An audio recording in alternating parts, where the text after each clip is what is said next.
Hello there, Revan619 here. Now, it's been a little minute since I've done a video, so I thought I'd catch up to see where we all are. 1.1 has come along, and it has messed up the balance. Now, right now, the king of DPS is melee. Life Staff is still just as good as ever, but you can't 1v6 like you used to. And Mage is in... it's not in the best spot, to be honest. It feels more like it's after the nerfs, because they've had on some places up to 30%, 40%, and even some abilities 98% damage nerfs. So it basically, Mage has now become somewhat more of a support DPS tool, and you have to sort of change the way that you play this a little bit different. So I wanted to go through the different Mage weapons and discuss where I think they are now for the meta, and what sort of thoughts are you going to have going forwards. Now, previously, I talked about how Mage seemed kind of overpowered, and it did kind of feel that way, because back when AoE was stacking, you could put multiple Ice Gauntlets into wars and you just win. Back when you used to be able to use Unending Thaw on Ice Storm and Ice Wall, you had two options to just auto-win a duel against a melee. So Mage was in a very good spot, and because of Refreshing Pillar of Fire, you could constantly put out AoE DPS, and yes, your damage was still about half that of the melee, but because of how quickly you could keep pumping it out, your sustain was actually much higher than melee. Whereas melee burst could actually kill someone really quickly, you could sustain a lot of damage on point. However, they took away that ability to do that AoE DPS, and now you can only have one source of AoE DPS. Same with healing, which the healing one, very good change. After these nerfs, I feel like that you don't need the AoE damage cap on Mage anymore, because you don't have that for melee, so it feels somewhat, well, unbalanced now. But let's talk about how the build has changed over here. So I'm going to start straight away with discussing two of the controversial picks here. Is Burnout versus Incinerate. Now, previously when I said using a Fire Staff, you are a DPS, pure DPS. So when it came down to using Burnout, Burnout was a tool for a bad mage, someone who didn't know how to position. Why would I say that? Well, because of your secondary options.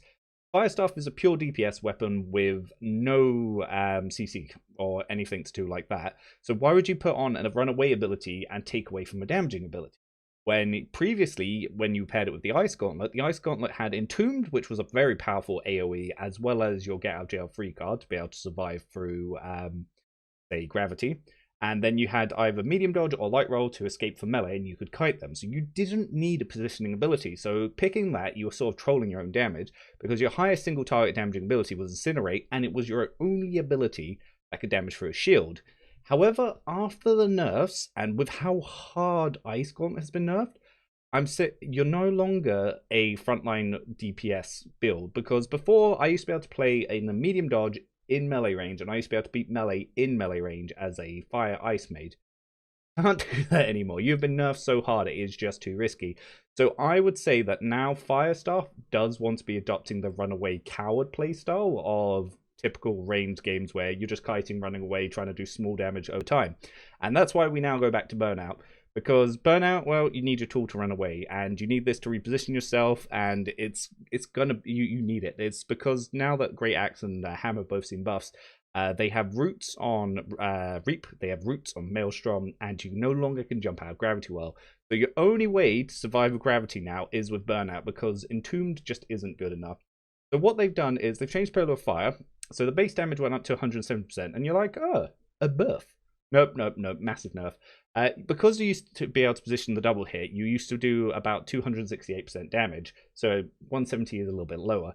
However, it is now easier to land this, so people who were bad with their aim, this is a big buff for them. For everyone that was good at the game, massive nerf. However, we still want to go straight down to Arsenal's advantage. We still want to be picking up Watch It Burn and Singe for swap, so you still want to get Singe in there. And the reason is, with Refreshing Pillar of Fire, you can keep this up, and it's still going to be your main deal. Now, the perks for Fireball, still trash. Fireball, heavily nerfed. It did used to crit. Do not listen to them. They are lying to you. This critted. It was easily to test, and it's easy to prove. One of the problems Fireball had was if you put in a tier 2 gem into it, you would get double scaling from all in. However, Fireball wouldn't benefit from that. I haven't retested to see if that's still the case, but I'm told it's fixed.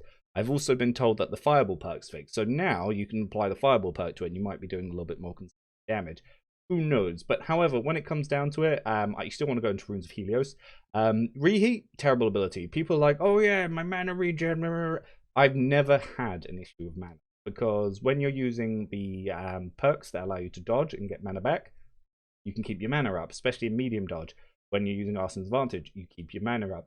There was no reason ever to have reheat. You were just trolling your own DPS. Now, it has been nerfed quite a bit. You're going to want to stay in here with your basic attack.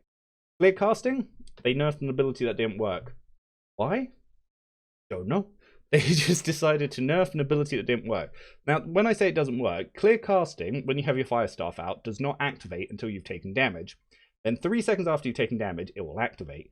However, if you swap off fire staff, you lose the empowerment, and it won't come back until you're back on the fire staff, and you take damage again, then have to wait 3 seconds. So yeah, this is bug that needs fixing. They've lowered all your crits down, so right now you're mostly going to be trying to keep your distance. You might want to go into light roll, because if you're not in melee distance, you don't need to be in the heavier armor. And one thing that a lot of people don't know is from 300 in to 400 in, if you can hit that 400 in, it almost doubles your damage. So yeah, it is worth going up to that 400 in. So you could drop down, say, to a 50 constitution build, go more for that 400 in, and that's going to be sort of where you want to be. Now, normally when I do these videos, I try to give ideas. I say, like, here's the build I use, here's what I like using, here's the rough gear I go for.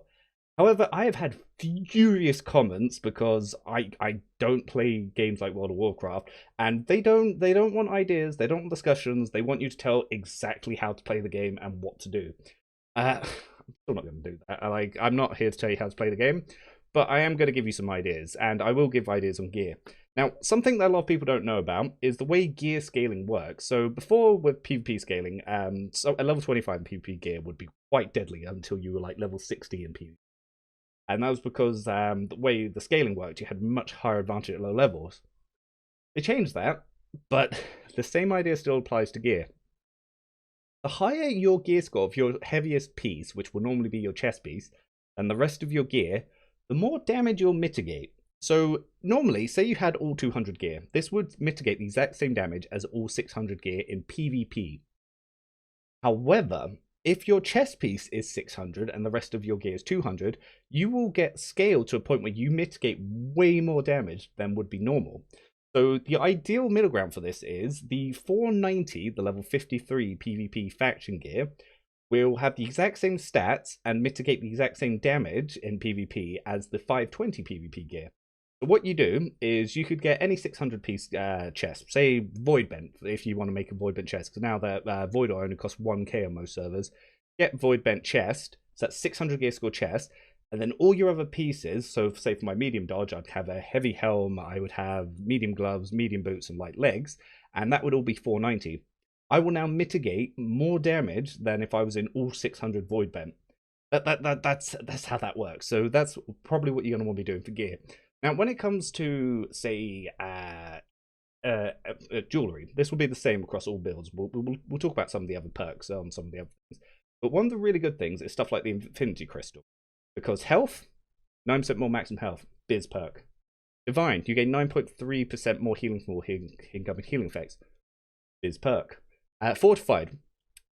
Fortify you apply lasts 40% longer. Not biz, but very, very good. So you kind of basically, you want to get something like this that is either your main stat or constitution. So you can pick whichever way you want it. And that's going to be the sort of gear you're going to be wanting to look for. Obviously, if you're playing melee with a strength build, Infinity Crystal, highly, highly recommend. Now, when it comes to rings, say on a strength build, you'll probably want to go with something like the beginning because it gives you hearty, so you have more max stamina. This very good for a mage. If you have hearty, you can actually roll 3 times in light roll, so you can roll twice and still have 1 left over if you need it. That biz perk. Keen awareness, increased critical chance, biz perk. Refreshing, reducing max cooldown, biz perks. You can find one like this with these 3 perks, and if it's on your main stat or constitution, that's going to be what you're wanting to go for. And this is a drop. For healer, that you'll want to get something, say, like Brilliant. Again, more max mana can be a biz perk. For focus specifically, Sacred, that's kind of a biz perk. That's going to be what you want over there. However, you don't really need Sacred on here, but if you can get Brilliant on your ring, and if you can then get Hearty and Keen Awareness, that's what you want as a mage. Like, these are really good.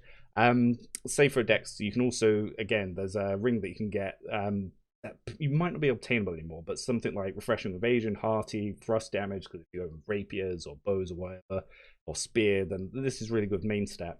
So these are sort of jewelry you're going to want to look into. But a really good place to start on earrings is Ill-Gotten Gains, which you can get as a legendary drop. It gives regenerating, which gives you some more health, which is nice. Refreshing Toast, Biz perk, which is it reduces your cooldowns.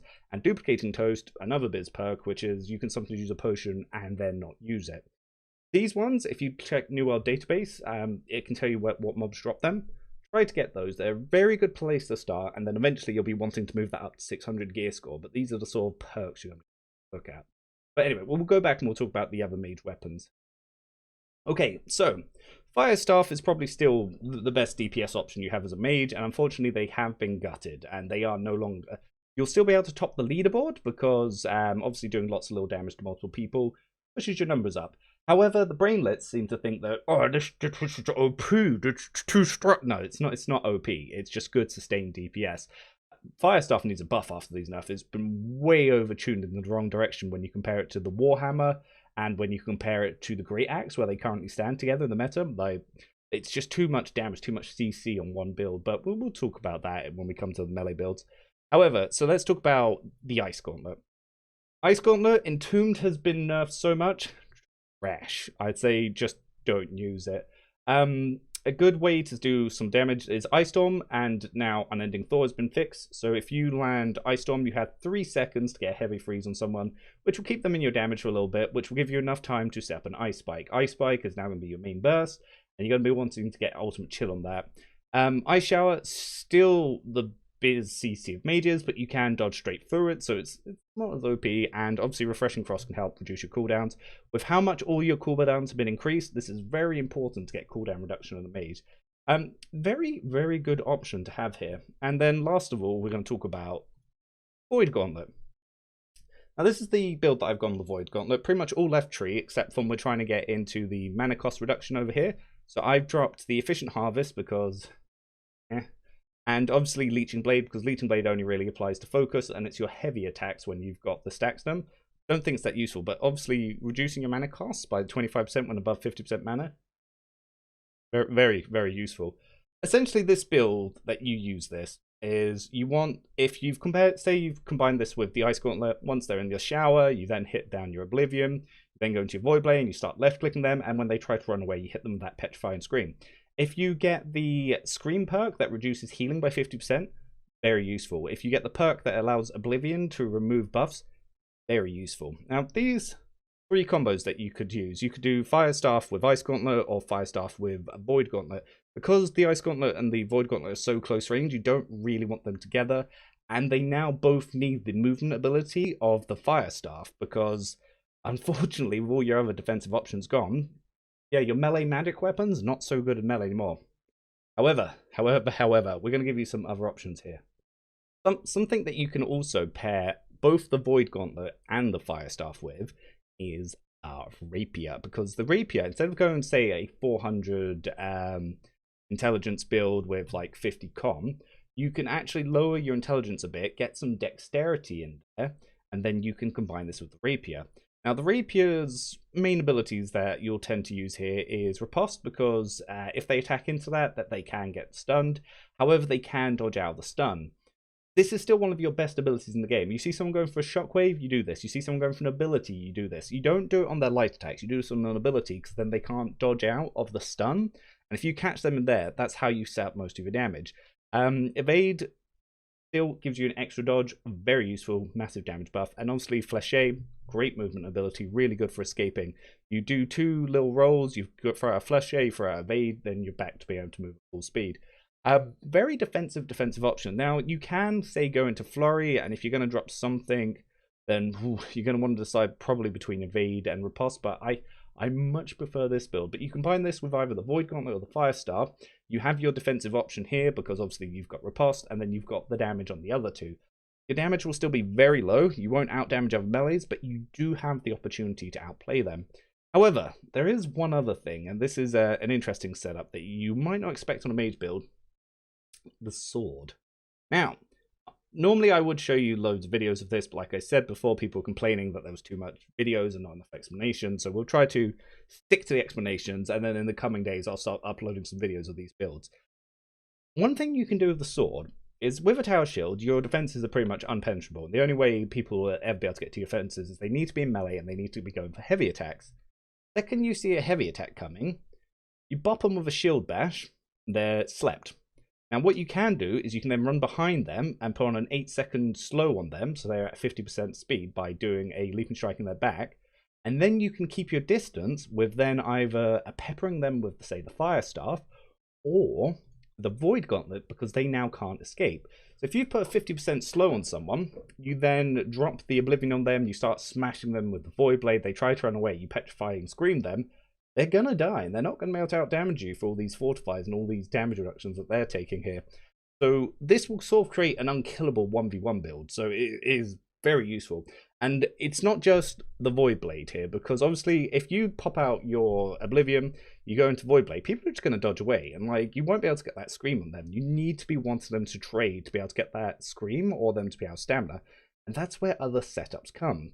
Like I said, the sword, you can shield bash them and go for them that way, and this way it doesn't matter if you drop Fire Staff, because you still got the Leaping Strike to be able to jump out of, say, a Gravity Well.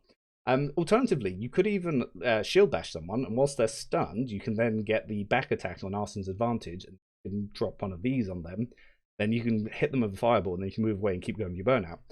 Another good combo, you hit them with the shield bash, hit them with ice shower, you can then drop a storm on them. This will knock them, once you get the storm off, that will knock them out of the 3-second sleep. You can then get the ice spikes because they can't move because they're in the ice shower. Big damage here. The absolutely fantastic 1v1 builds. Not something I would use in Wars. Wars, I'd still probably use, say, the Ice Gauntlet and Fire Staff, or the Fire Staff and Void Gauntlet.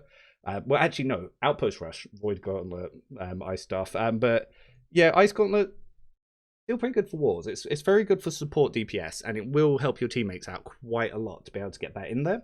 So these are things that you're going to be wanting to still look at. You can still use some hybrid builds where you can use the Great Axe with the Ice Gauntlet, and in that case I would suggest getting rid of Maelstrom and going more into Gravity Well, and you're going to be a little bit more of a support build and not a pure DPS build like I would say with one of these builds. But that's where I think mages are right now, and this is sort of stuff that I would encourage you more to play. And once I've got some more war videos up and more some Outpost Rush videos, I'll show up some gameplays of some of these combos and these builds. But I hope that helps. We're almost at the 20-minute mark, so I'm going to slow down the information there. But stat-wise, you're going to be wanting to get above 300 in, trying to get closer to the 400 in. You're going to be lowering your con a bit, and you're probably going to be wanting to decide between medium and light rather than heavy.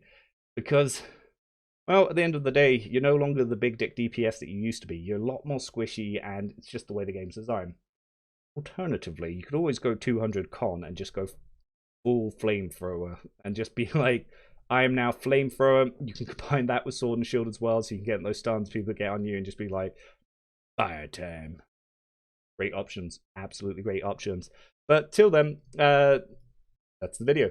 Let me know what you think. Let me know what you're playing. I'll try to get some gameplay videos up. And like I said, I'm not going to bog this one down because a lot of people are complaining that I wasn't giving out enough information. But yes, when it comes to the gear, like I said, faction gear, 490 or 520, 600 gear score chest, will give you more mitigation than you would normally have. You want to be looking into getting perks like Health and Divine on your amulet. When it comes to your ring, you're probably going to want to get Hearty, Keen Awareness, and possibly Brilliant. Brilliant's also pretty brilliant. And when it comes to your earrings, you're going to be wanting to look for Refreshing Toast, especially. Duplicating Toast, nice to have, and Regenerating, nice to have, but not essential. Those sort of perks you're going to be wanting to go for. And on your Fire Staff, like I said, when it comes to it, Refreshing Pillar of Fire, absolutely necessary. Fireball perk, highly recommend now. So if you're going to do it, make sure you get it on, say, the gloves or the boots, and make sure that they are a lower gear score than your heavier items. They need to be lower than your trousers and lower than your chest. So your lowest weight items need to be lower gear score than your heavier weight items. So if your chest and your legs are heavier, you want them to be higher gear score than the rest, and you'll mitigate more damage. But I hope that helps, and I'll see you all in the next one, and we're going to cover life staff builds and then melee builds in the next 2 videos.